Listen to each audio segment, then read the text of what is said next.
ভগবান সব কিছু সইতে পারে মা, একটা জিনিস তিনি সইতে পারেন না, সেটা হচ্ছে কারোর মধ্যে যদি অহংকার থাকে সেটা কিন্তু তিনি কিছুতেই সইতে পারে না।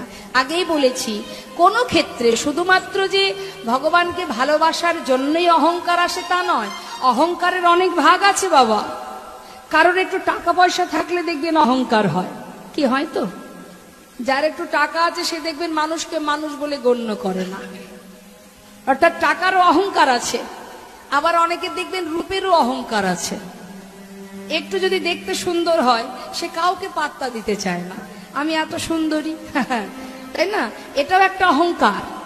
তাই যখনই তুমি অহংকার করবে সবার আগে জানবে যে তুমি যেটা নিয়ে অহংকার করছো সেটা তো তোমার নয়। তুমি কি নিয়ে অহংকার করছো যেটা তোমার, তবে তো তুমি অহংকার করবে, তোমার তো নয়। সে দিয়েছে তাই তুমি পেয়েছো, সে যখন চাইবে আবার কেড়ে নেবে, তাহলে কিসের অহংকার? আজ যে রাজা কাল সে ভিখারি, তাই তো বাবা? আজ যে রাজা কাল সে ভিখারি। আমার কর্ম অনুযায়ী আমি ফল ভোগ করব, আমি যেমন কর্ম করব তেমনই আমাকে ফল পেতে হবে।